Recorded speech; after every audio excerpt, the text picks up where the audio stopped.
Can you hear me now? I think you're muted as well. Great. Oh, hang on. Now I think it's yeah, that's much better.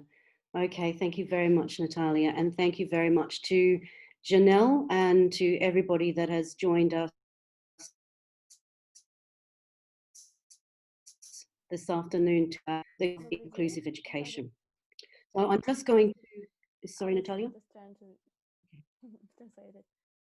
Maybe you can give me a sign so I can chip in and start translating. Okay? Sure. Okay. So thank you everybody for joining us today for the first session that we're holding, the first webinar on inclusive education. Добрый день, мы рады приветствовать вас на первом вебинаре, который будет посвящен концепциям инклюзивного образования.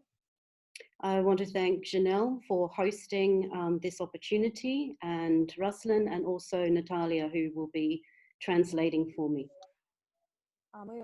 Я также хочу выразить благодарность Жанелу Помысловне, Руслану за организацию этой встречи у нас всех, и также переводчику Наталье.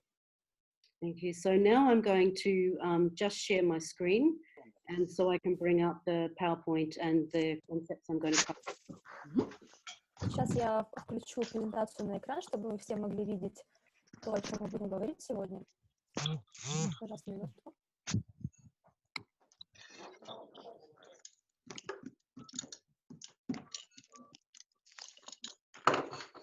Okay, so this afternoon my webinar is going to be inclusive education more broadly and understanding the concepts of disability and diversity.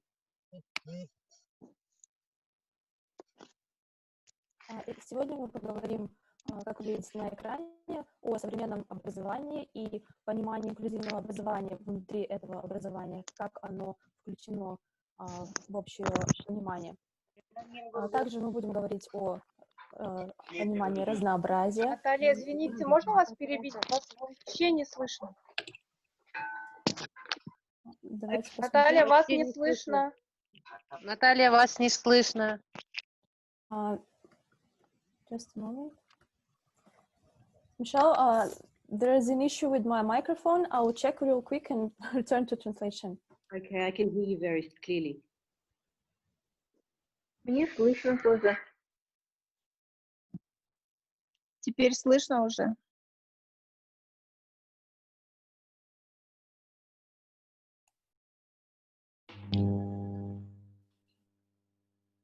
Сейчас как слышно, да, Наталью? Да. Докладчика хорошо слышно, а вот переводчика не очень. Наталья не очень. Сейчас попробуем. Звук плохой, по-моему.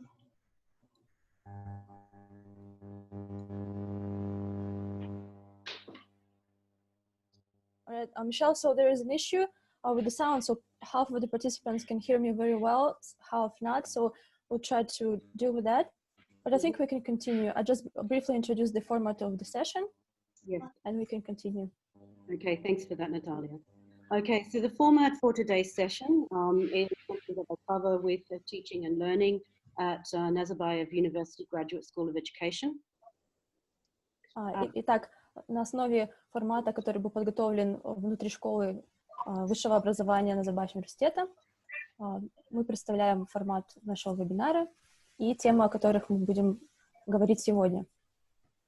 So firstly, I'm going to talk about contemporary education and the development of inclusive education. Then I'm going to diversity, models that frame disability, and then conclude with any questions. So, тогда начнем мы сессию с того, что обсудим концепцию современного образования и развития инклюзивного образования, также понимание концепции разнообразия, обсудим несколько различных моделей инвалидности, а также в конце у вас будет возможность задать свои вопросы. We can continue. Okay, so if we start with the purpose of education, the purpose of education today is not what it was necessarily 50 years ago, and certainly it wasn't the same as it was 100 years ago. Если мы обратимся к пониманию, что же такое образование, то надо осознавать, что концепция меняется постоянно. И если мы будем говорить, что же было целью образования 50 лет назад, и сравним это с тем, что мы ставим целью сейчас, конечно же, они будут совершенно разными. We live in a globalized world with a lot of movement between countries, of people and places. Мы живем в эпоху глобализации, когда разные страны, разные события, они все влияют на то, что происходит рядом с нами и в стране в целом, и в целом в мире. And we have rapidly changing societies due to the introduction of new technologies. И, конечно же, общество меняется согласно с процессами и глобализации, а также с процессом развития технологий. So therefore, the skills and knowledge that we used to teach 50 years ago or even 70 years ago, not able to be taught in the same way. The learning is not in the same way as what is needed for today. И, конечно же, если мы будем обращаться к целям образования и к тому, что мы преподаем в школах, и сравним это с тем, что мы преподавали 70 или 50 лет назад, это будут совершенно разные программы. Кроме того, модели преподавания, методики, они тоже будут отличаться. So what we were able to learn 50 years ago in the classroom in 12 years of schooling, which constituted required knowledge, is not necessarily, it's expanded, enormously, and it's just not possible to learn what we need to know in 12 years of schooling today. И поэтому важно понимать, что за 12 лет обучения в средней школе мы не можем вместить весь объем знаний, который необходим современному школьнику для того, чтобы быть успешным в мире, потому что объем знаний расширяется день ото дня и постоянно изменяется. So we have to ask ourselves a fundamental question, or two fundamental questions actually. What is the purpose of education? And whose education? Поэтому нам важно задавать два основных таких вопроса. Первый касается того, что же является целью образования, а второй, для кого нужно образование.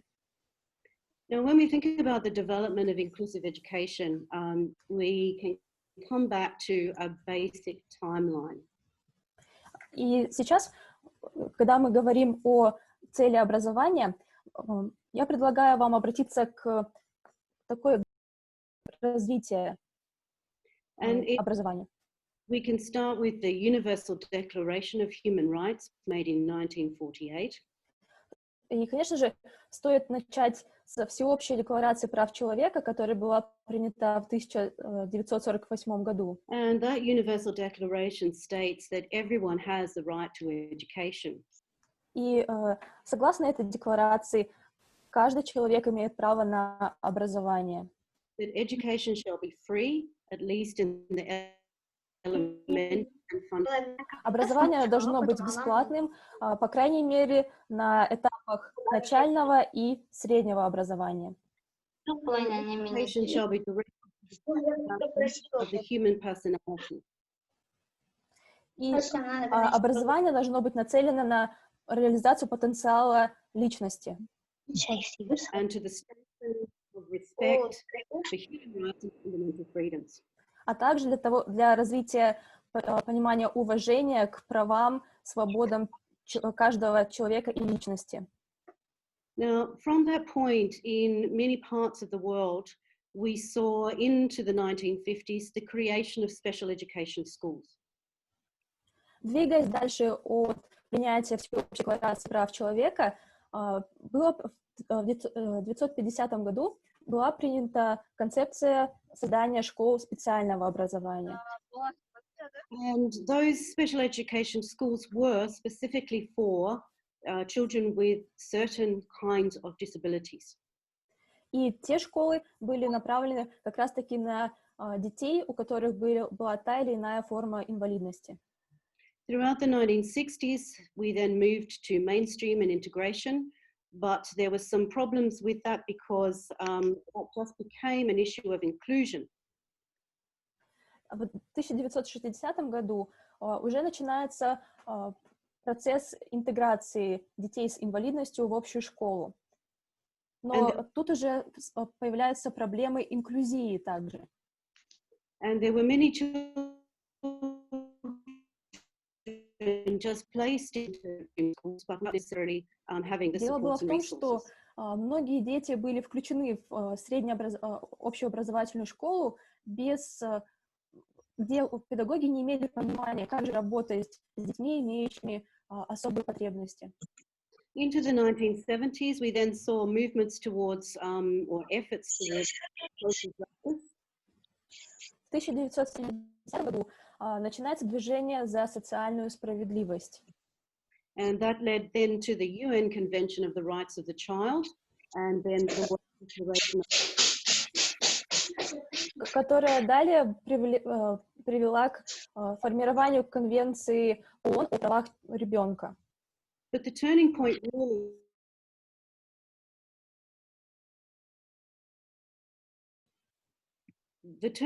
really in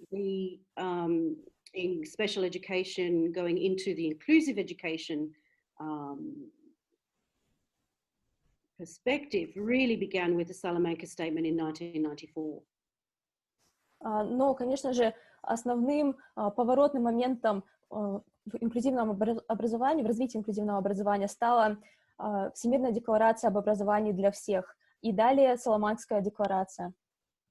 And that turning point and the Salamanca Statement itself really said that regular schools that are oriented towards inclusion are the more effective means of combating discriminating attitudes.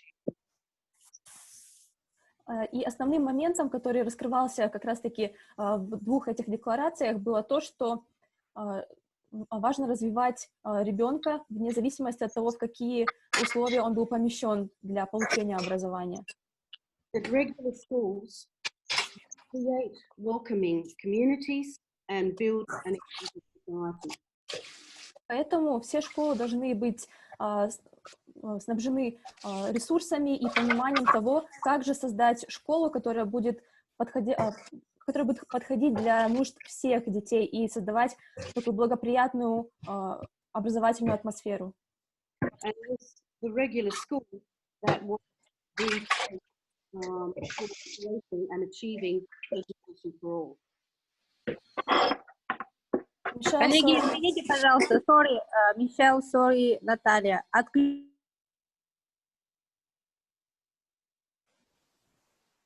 Michelle, sorry, I couldn't hear your last sentence. Okay, so it is the regular school that for achieving education for all. И получается, это понимание, которое было сформировано, что дети должны получать образование вне зависимости от их потребностей, и школы, в которые они были определены, они должны получать качественное, доступное образование.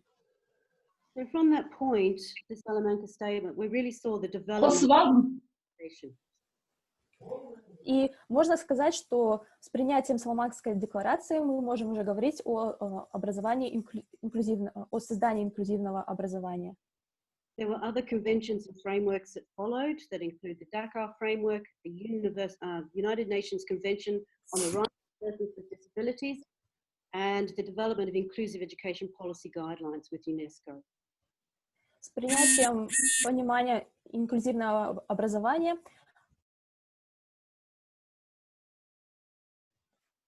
следом появились такие сопутствующие документы, как Дакарские рамки действий, которые называются «Образование для всех», Конвенция ООН о правах людей с инвалидностью, а также разработка основных направлений политики инклюзивного образования ЮНЕСКО. So, inclusive education today in 2020, we need to think about some key features of that. И также, что такое инклюзивное образование в 2020 году? Важно понимать, что тут существует несколько компонентов. And these three key features considered on a macro as well as a micro.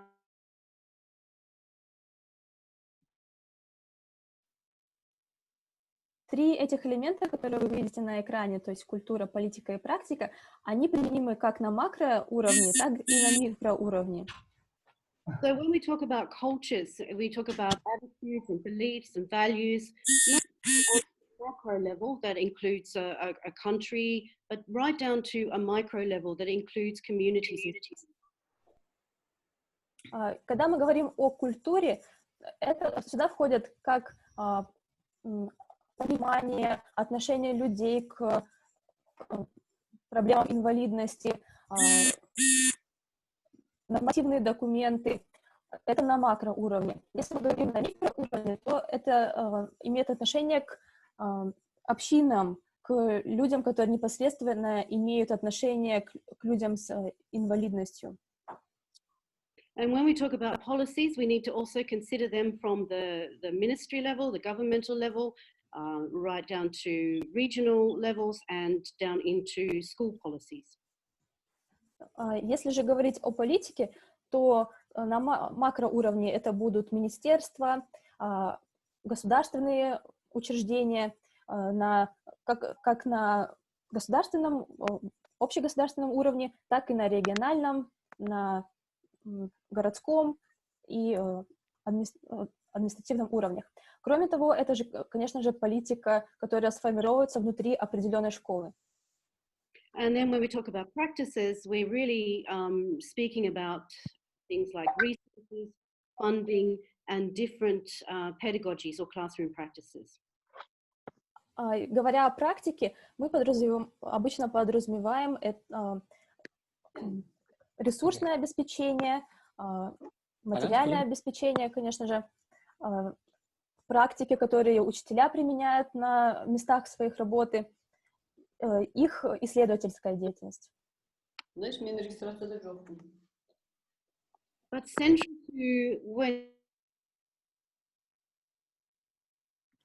central to inclusive education, when we think about inclusive education, it is fundamentally about understanding diversity. Но если же глубоко посмотреть на концепцию инклюзивного образования, то здесь фундаментом является понимание разнообразия. But often when we think about diversity, we think about difference as well. И чаще всего, когда мы говорим о разнообразии, мы подразумеваем различия. And often we view diversity as a positive.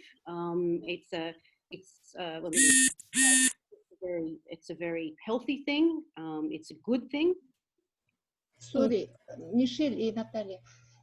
Коллеги, ребенка попросите, чтобы в другой комнате поиграл. Выключите, пожалуйста. Еще раз просим. Пожалуйста, продолжайте.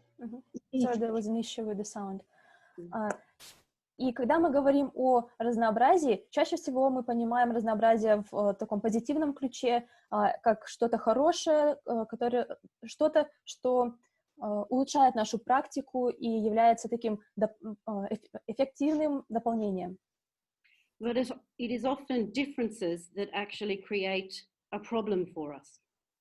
Но также практика показывает, что чаще всего именно различия являются большой проблемой на практике. And particularly in schools, we struggle often and have many challenges in trying to deal with difference.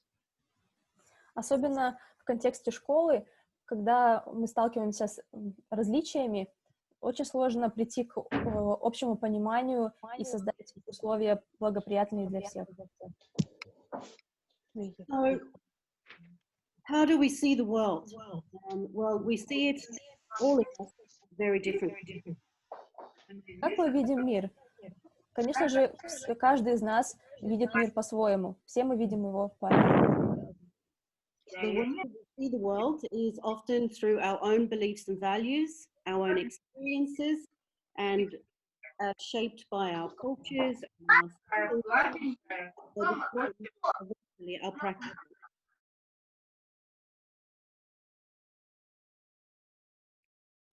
И Когда мы говорим о том, как же мы видим мир, чаще всего мы формируем наше мировоззрение через призму опыта, который случался с нами, через наше воспитание, через ценности, через убеждения.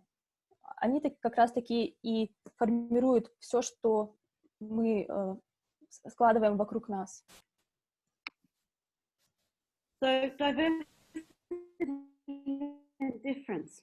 Итак, разнообразие и разница. Often we can see the ways that we are the same and the ways that we are different. Часто мы можем различить моменты, в которых мы сходимся в чем-то, и в каких моментах у нас есть расхождение. But where the challenge actually lies is what we can't see. Но обычно проблема заключается в том, что мы не можем видеть. So I'm going to give you just a moment to have a look at the picture. Сейчас попробуйте посмотреть на картинку, которая сейчас на экране. And there'll be some of you that see a picture that looks like an insect or a bat. Для некоторых из нас мы увидим на картинке какое-то насекомое. And there will be others of you that see a man wearing a cowboy hat. Для других на картинке будет изображен мужчина в ковбойской шляпе. And these are aspects of cognitive diversity. Все это аспекты когнитивного And разнообразия differences in perception.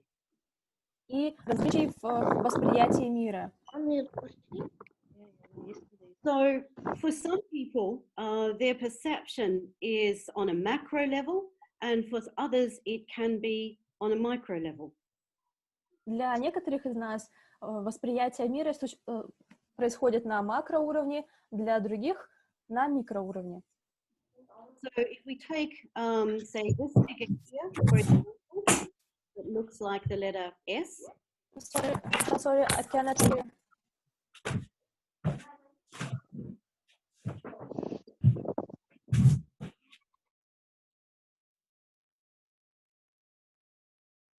Sorry, I couldn't hear the last sentence again. So if we take this figure here that you can see on the screen, if we're looking at it from a macro level, we see either the number 5 or the letter S. Давайте посмотрим на верхний правый угол.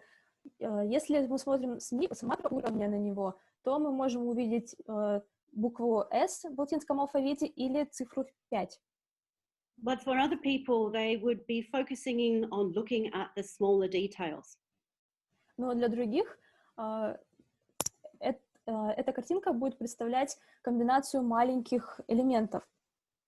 So the way we view visual material, for example, can be very different, and that has implications for the classroom. И, к примеру, то, как мы видим даже визуальные объекты, может быть совершенно разным для разных учеников. Поэтому это может быть как раз-таки препятствием на уроке. So when we talk about inclusion, we often also talk about inclusive education, and many people view them as being the same thing. Чаще всего, когда мы говорим об инклюзии, мы также говорим и об инклюзивном образовании. Кроме того, некоторые понимают две этих концепции как одно и то же. So when we talk about inclusion, that is typically about being included or being placed with, in a classroom with others that are your peers. Итак, инклюзия — это результат того, что человек был включен в общество, в класс со сверстниками, он был принят и вовлечен в действие, в процесс полностью. So that's feeling welcomed, that's feeling that you're part of the class environment. Это чувство принадлежности к классу, чувство принятия и расположение сверстников к тебе. But the idea of inclusion doesn't actually go far enough. К сожалению, понятие инклюзии часто не углубляется настолько, насколько ему следовало бы. it leads, we need to be focusing our attention on inclusive education, which is part of, or inclusion is part of inclusive education, but inclusive education specifically speaks to providing the relevant supports that students need within the classroom, learning supports. Все дело в том, что часто инклюзивное образование, когда оно принимается как то же самое, что и инклюзия, создается проблема, потому что инклюзивное образование — это часть инклюзии, но не инклюзия во всем.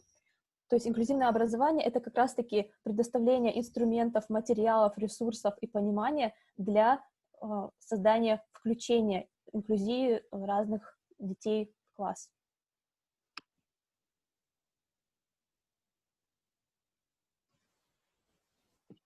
Another fundamental part of inclusive education are the concepts of equity and equality. Две другие концепции, которые являются фундаментальными для инклюзии, это справедливость и равенство. And I've put up here 3 pictures that demonstrate the differences. На экране вы видите 3 картинки, которые демонстрируют различия.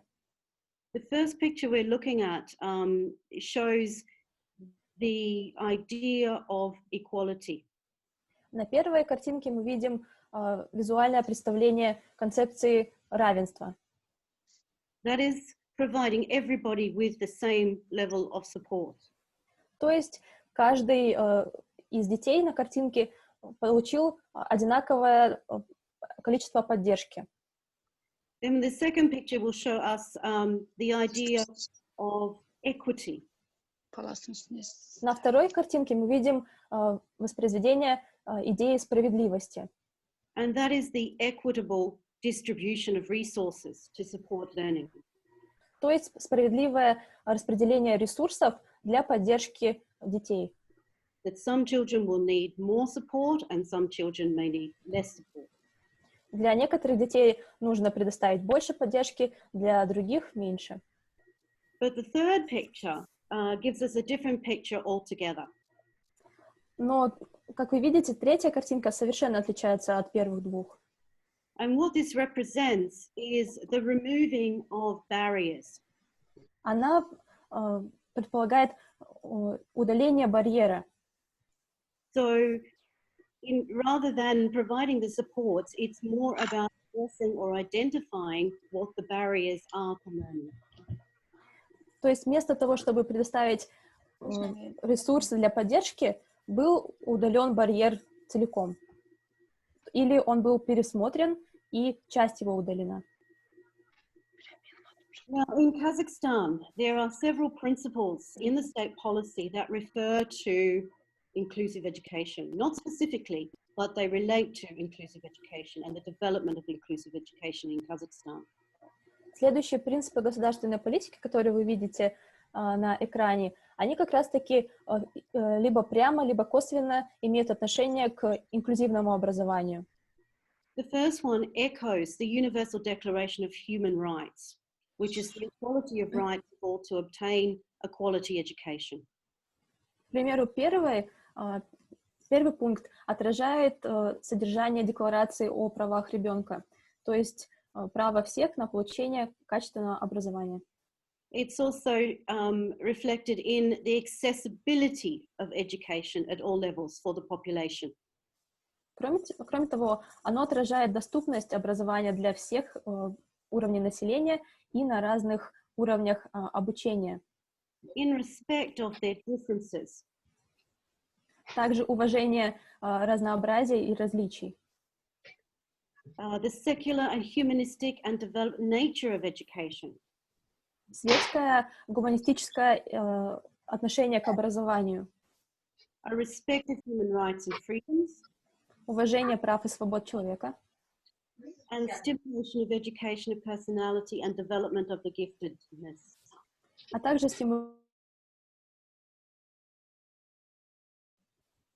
стимулирование воспитания личности и развития одаренности. So Kazakhstan embodies, some of these major reforms and conventions and frameworks that were developed since the Salamanca Statement in 1994. Начиная с принятия декларации в 1994 году, Казахстан воплощает идеи, изложенные в этой декларации, и включает основные пункты, которые мы только что рассмотрели, в свою государственную политику. And Kazakhstan is making wonderful progress in meeting these aims. И Казахстан достигает успеха и показывает хороший прогресс в развитии инклюзивного образования. However, what we see around the world is that there is no perfect system. Но если мы посмотрим в мире, на мир в целом, нет идеальной системы инклюзивного образования. And that this process of developing inclusive education is one that is ongoing. И процесс формирования инклюзивного образования, он постоянно продолжающийся, он не завершается. And that goes back to developing the cultures, the policies, and the practices necessary to support all learners in the classroom. И это возвращает нас к тем трем основам, фундаменту инклюзивного образования. Это культура, практика и политика.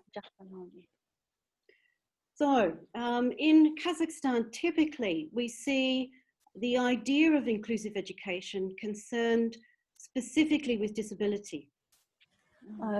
Чаще всего в Казахстане мы видим понимание инклюзивного образования как обучение, образование для детей, имеющих инвалидность. But in other parts of the world, inclusive education more broadly addresses barriers to learning for all students. Но если сравнить с пониманием инклюзивного образования в мире, то чаще всего понимание будет основываться на барьерах к обучению в целом для всех студентов. And that is irregardless of their race, ethnicity, religion, gender, or ability. То есть барьеры независимо от расы, национальности, возраста, религии, пола, а также способностей учащихся. And students do face barriers in different ways concerning their languages or their gender and often their religion in different parts of the world. И, конечно же, в разных частях света учащиеся будут встречать барьеры, которые касаются либо их расы, либо их национальности, их религии, пола и прочее. But because we're focusing on Kazakhstan today, I'm going to go through some different conceptual models of disability in order for you to better understand your own beliefs and values around disability. Поэтому, основываясь на понимании, которое сформировано уже в Казахстане, мы рассмотрим несколько концептуальных моделей инвалидности для того, чтобы лучше понимать, что же такое инклюзия и как она отражается в наших убеждениях и ценностях. So firstly, and this is a model that is a very, very dominant model that has come out of the Soviet education system. Первая модель, то есть медицинская модель, она является чаще всего доминирующей и приоритетной на государственном уровне и принятии решений касательно образования. And it was a very dominant model in the 20th century in other parts of the world as well. Кроме того, в других частях света также эта модель занимала доминирующее положение в развитии понимания инклюзии. So the medical model of disability focuses on a deficit. Медицинская модель инвалидности фокусируется на понятии дефицита. It looks at trying to cure or manage or correct an illness or disability. Ее целью чаще всего является излечение, исправление особой потребности или инвалидности человека.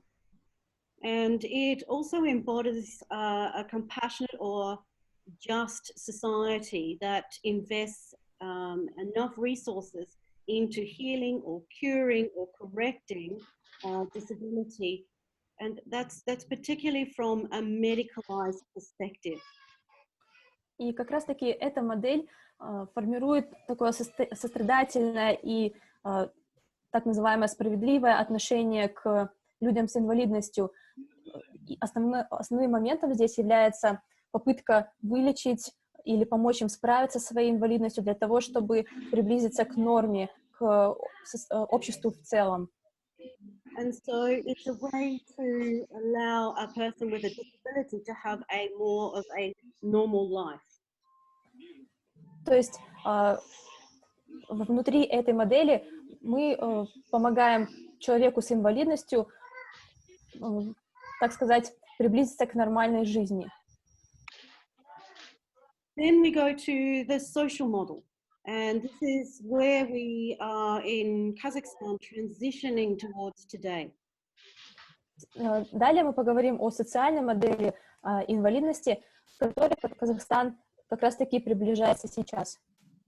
And if we go back to that picture that I showed before of the boys watching the soccer match.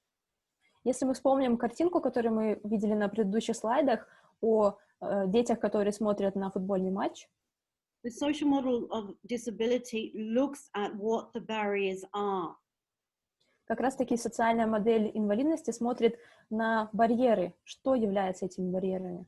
And it could be the negative attitudes of teachers or other peers in the school.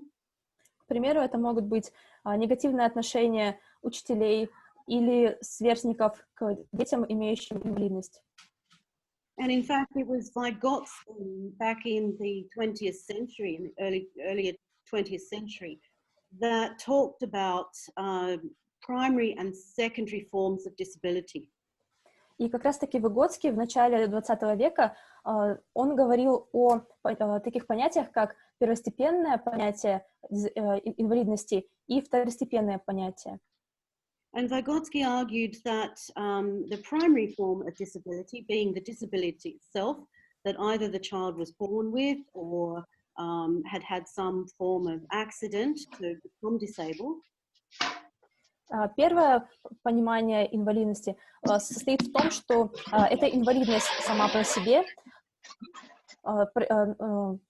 недостаток или особая потребность, которая имеется у ребенка, которая сформировалась либо от рождения, либо при каком-то происшествии. And that primary form of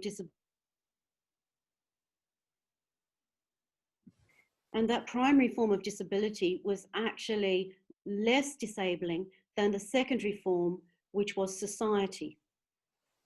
И как раз-таки вот это первостепенное понимание инвалидности, оно было менее ограничивающим для людей, имеющих определенную инвалидность, потому что более ограничивающим является как раз-таки социальное восприятие инвалидности.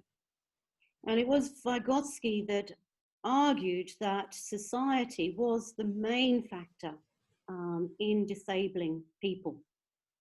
И согласно Выгодскому, именно общество является основным фактором, который ограничивает и инвалидизирует людей. So when we compare the medical model to the social model, we see some very large differences. Если мы сравним социальную и медицинскую модель, мы увидим огромные различия в них. And the Salamanca statement in 1994 indicated that move from the more medical model to the social model. И как раз-таки Саламанкская декларация, она поддерживала переход от медицинской модели к более социальной модели понимания инвалидности. And it created a greater responsibility on governments and onto schools to rethink the ways that schools are organized. Это накладывает большую ответственность на государство и на ответственные органы, которые формируют образование и принимают решения, касающиеся образования. And it challenged the concept of disability that has historically been framed as the result of a lack of ability. Кроме того, это меняет именно убеждение в том, что инвалидность является каким-то недостатком или вызывает недостаток у человека и ограничивает его в чем-то. It took the emphasis off the individual and place the responsibility for removing barriers to education onto educators and school systems. То есть в социальной модели мы убираем ответственность за ограниченность участия в жизни, в социальной жизни и в образовательной жизни человека и накладываем ее на общество. So rather than correcting or fixing the child to fit the system, вместо того, чтобы исправлять и менять ребенка для того, чтобы он подходил под нормы определенной системой, it places the burden of responsibility on the system to support the child. Теперь система должна быть ответственна за то, чтобы создать условия, которые позволят ребенку полноценно участвовать в процессе. And moving on just to a couple of other models that will have you thinking about your own beliefs and attitudes towards disability. Далее мы обсудим еще пару моделей инвалидности, которые помогут вам сформировать ваши собственные понятия и убеждения. And the expert or professional model of disability stems from the medical model. К примеру, экспертная или профессиональная модель инвалидности, она как раз-таки имеет свои корни в медицинской модели. It's a way to manage professionally the disabled person. То есть в рамках данной модели эксперты и профессионалы, имеющие нужный опыт, должны поддерживать включение человека с инвалидностью. And it often actually ignores the voice of the person with a disability. Чаще всего в рамках данной модели голос и мнение самого человека с инвалидностью не имеет должного веса и не учитывается. Because in most cases, a person with a disability knows what they need best. Чаще всего человек, имеющий инвалидность, сам знает, что же ему нужно и что подойдет для лучшего включения его. So often we can see this in schools where people have meetings and talk about what the needs of the child are, often excluding parents, and even, depending on the age of the child itself. К примеру, бывают случаи, когда решения о процессах образования ребенка, имеющего инвалидность, принимаются без участия родителей, без учитывания интересов ребенка, самого ребенка. То есть они полностью исключаются из этого процесса. Because it actually assumes that the expert or the professional knows best. Дело в том, что чаще всего подразумевается, что эксперт или профессионал знает лучше. And that is not always the case. К сожалению, это не всегда так. There's another model that we see quite commonly when it comes to disability, and that is the tragedy or charity model. Другая достаточно популярная модель восприятия инвалидности – это трагичная или благотворительная модель. And so it's another model that sees people with disabilities as victims or deserving of pity. Она как раз-таки видит людей с инвалидностью как жертв обстоятельств, которые как раз-таки заслуживают жалости. And this model also is connected to another one that we can sometimes see, which is the moral model of disability. Эта модель также может быть связана с моральной моделью инвалидности. And this is when we see that somehow a person or parents might have done something that might be go against what cultural norms are, and have a child with a disability, therefore it's their fault. К примеру, следуя моральной модели инвалидности, наличие инвалидности у ребенка является индикатором того, что сами родители совершили что-то плохое, и в результате они получили такое наказание. And to some degree, I've seen, all of these models, in the beliefs and values of at different points in time in different parts of Kazakhstan. И на самом деле можно сказать, что все эти модели в разной степени воплощаются в разных частях Казахстана. And as they exist in other parts of the world as well. Также они имеют место быть и также в других частях света. То есть это не только проблема Казахстана. So that brings us briefly back to values and beliefs. Поэтому давайте коротко обсудим ценности и убеждения. And values and beliefs are important, particularly when it comes to education. Ценности и убеждения — это очень важный элемент, когда мы говорим об образовании. Because it is values and beliefs that are held within society that shape school curriculum. Дело в том, что именно ценности и убеждения, которые включены в общество, они, другими словами, формируют общество, формируют наше видение. And it is the values and beliefs of teachers which turn to assumptions about the students that they teach and then shape their practices. И как раз-таки ценности и убеждения учителей, они формируют их практику, они формируют их выбор методик обучения разных детей и делают инклюзию либо приоритетной, либо нет. And so it's really important for teachers to be reflective and to be critically reflective and to question their own values and beliefs. Именно поэтому учителям следует быть рефлективными, постоянно обдумывать свои поступки, свои размышления, выбор, принятие решений, например, и делать это критично, всегда ставить под сомнение принятые решения.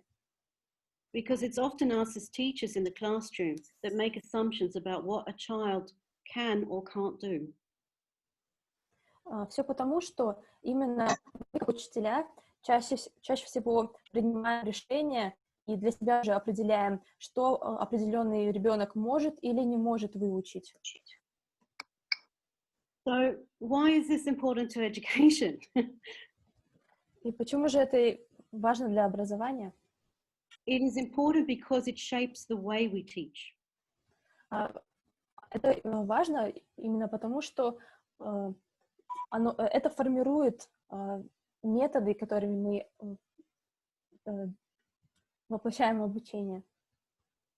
And so if we take two examples, that of behaviorism and constructivism. К примеру, два эти примера на экране — behaviorism и конструктивизм. People who their values and beliefs lie in behaviorism believe that it is in the environment that shapes the actions or the learning of the child. К примеру, люди, следующие теории бихевиоризма, считают, что именно окружающая среда и наше взаимодействие с ней формируют наши действия и наше понимание о мире. And it is just a process of stimulus and response. То есть это процесс стимулов, которые вызывают определенный ответ, какие-то действия. And the difference with constructivism is thinking about how people or how children acquire knowledge together. Со стороны конструктивизма обычно знания формируются посредством суждения учителя и ученика вместе. So we can see two different classrooms if we look at behaviorism and constructivism. То есть, если мы посмотрим на обучающую среду, которая будет следовать теории бихевиоризма или конструктивизма, они будут совершенно разными. So a behaviorist classroom might look like a teacher's desk at the front of the room and individual desks lined up with individual learners. К примеру, в классе, который следует теории бихевиоризма, в центре класса, в начале класса будет стоять стол учителя, и учитель будет являться центральной частью, основной частью обучающего процесса. Whereas a constructivist classroom, you may see clusters of desks together where children work and solve on problem solving and learn from each other. А в обучающем пространстве, который сформирован на основе конструктивизма, дети будут сидеть, к примеру, в группах, их столы будут поставлены в круг или, например, по мини-группам, и они будут работать вместе. And this is just one example of how values and beliefs shape our teaching approaches. Это только один из примеров того, как наши ценности и убеждения формируют наш подход к методике образования. So, back to inclusive classrooms. And we know that research has shown us that students with and without disabilities do better in inclusive classrooms. Давайте вернемся к идее понимания инклюзивного образовательного пространства, инклюзивного класса. Исследования постоянно показывают, что учащиеся, имеющие инвалидность, и дети без инвалидности в инклюзивных школах показывают следующие показатели. They do better in areas of reading and maths, they benefit from the friendships they form, and they learn to value differences. Они лучше развивают навыки чтения и математики, они извлекают выгоду из своих дружеских отношений, которые формируют в процессе обучения вместе, а также учатся ценить и уважать различия. And I will argue that in order to create an inclusive society, И, по мнению Мишель, для того, чтобы сформировать инклюзивное общество and to move towards a more inclusive society, и чтобы как раз-таки уже перейти к воплощению этого инклюзивного общества, we need to start with the classroom. мы должны начинать с классов, с образовательных пространств. And we need to go back to that slide where I showed you to look at the cultures, the policies, and the practices, not just on the macro level, but also on the micro level. И опять же мы возвращаемся к трем фундаментальным понятиям, которые формируют инклюзивное образование, то есть политика, практика и культура. Because research has also shown here in Kazakhstan that there is a lot of reform that happens from the bottom up. К примеру, в Казахстане мы видим принятие решений, которые касаются образования, которые принимаются чаще всего сверху вниз. So really to finish up, because my time is nearly done, I want to just go back to these basic principles about education, that it is not a privilege, it is a human right. And when it's a human, I say it's a human right for every child. И в завершении нашего вебинара хотим подчеркнуть, что образование — это совершенно не привилегия, это право человека, право каждого человека. And it's a right that's legally guaranteed for all, without discrimination. И это право, которое юридически гарантировано, никакой дискриминации не может быть.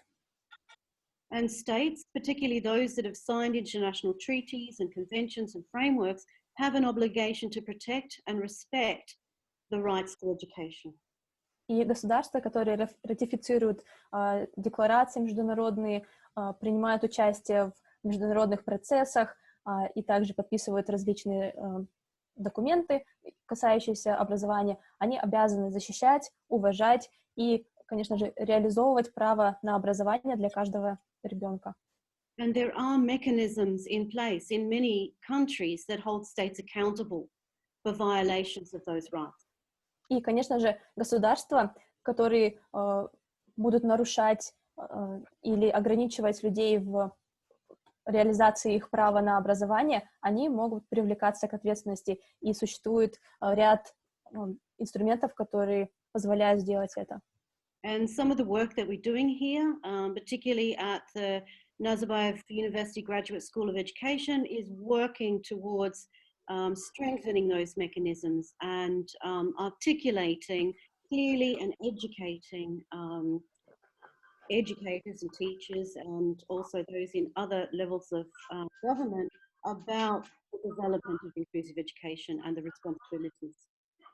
И как раз-таки основываясь на этих трех пунктах, воплощается работа в рамках Высшей школы образования Назарбаева университета. То есть разрабатываются инструменты для воплощения инклюзивного образования в реальность, для того, чтобы поддерживать практику на местах, то есть в школах, для того, чтобы формировать всеобъемлющие документы, которые сформируют образовательную систему и формируют процесс принятия решений. Все это отражается в работе университета, в работе исследователей и профессоров, которые являются частью этой школы, и отражается в их исследованиях. So I just wanted to share with you some of the recent research that has been happening in the area of inclusive education.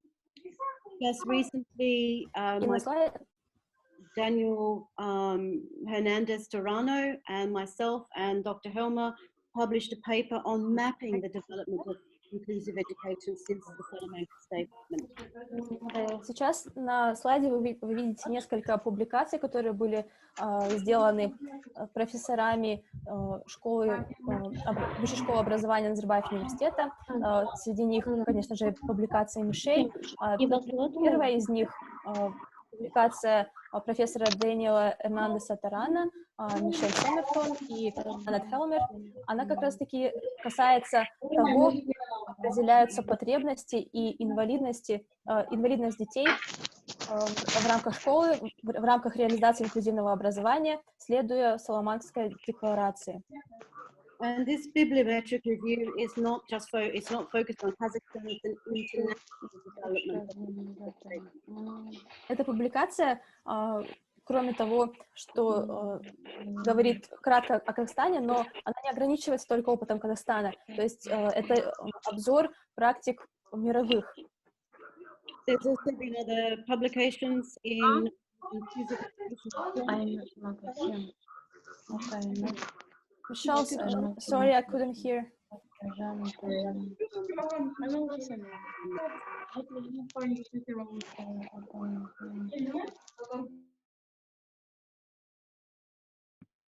Sorry, Michelle, I couldn't hear the last part. So there's been other publications as well talking about educational reforms in inclusive education in Kazakhstan. Другие публикации, которые вы видите на экране, касаются вопросов образовательной политики в Казахстане. And there's more publications that will come out this year that also talk about the development of resource centers and the development of inclusive education in the higher education context. И кроме этих публикаций, в этом году будет также опубликованы несколько работ, которые касаются реализации инклюзивного образования в рамках высшего образования, касающиеся работы ресурсных центров и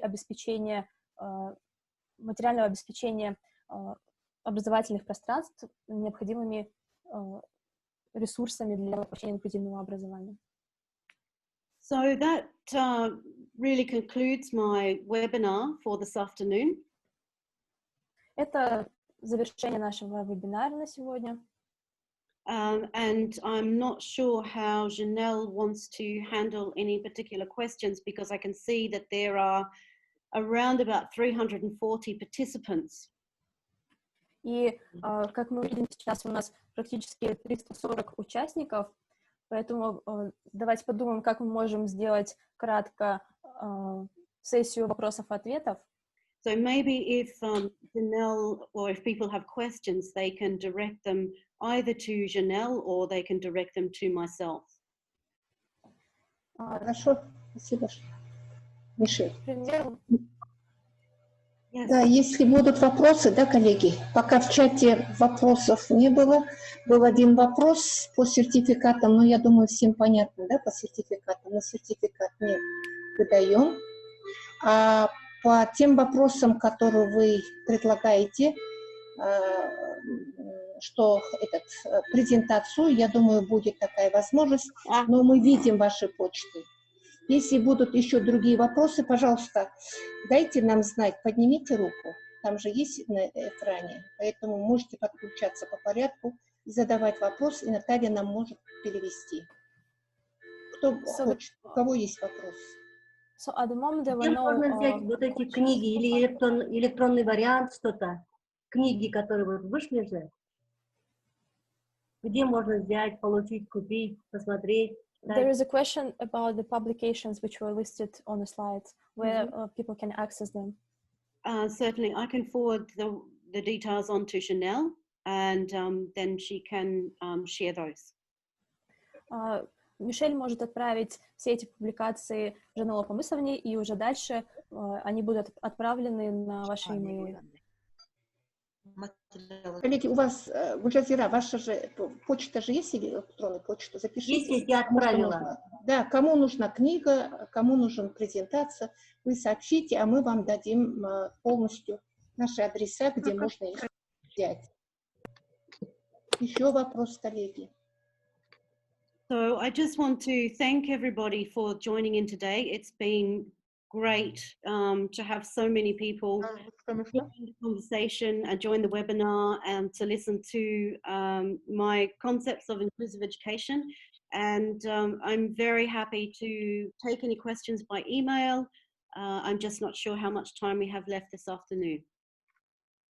В завершение хотим бы поблагодарить всех участников, которые присоединились к нам сегодня на наш вебинар и смогли узнать больше о концепциях инклюзивного образования. Нам очень приятно, что вы все участвовали сегодня и взаимодействовали с нами, что вы оставили свои почты, мы можем поделиться с вами материалами. Вы также можете присылать вопросы далее после сессии на email, они будут рассматриваться.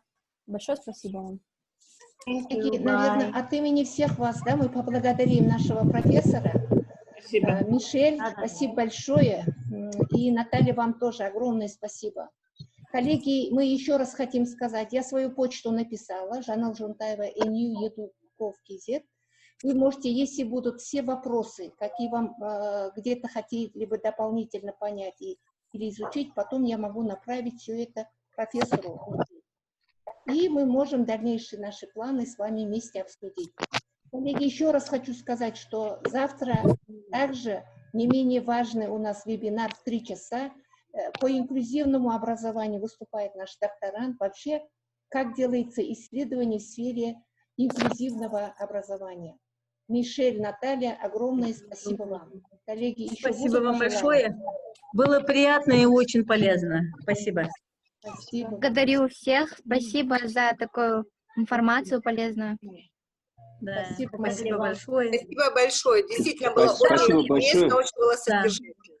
Единственное, было плохо слышно, а так все было хорошо. Спасибо. Нет, было слышно хорошо, конечно. Спасибо вам большое.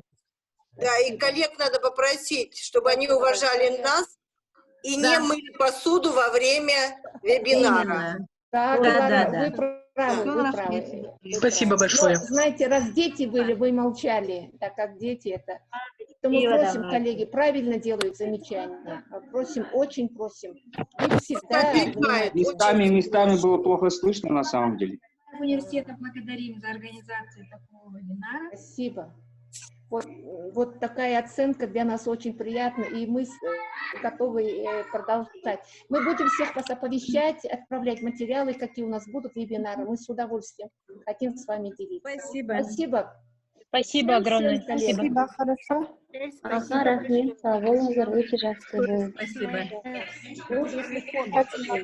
Миша, Наталья, спасибо большое.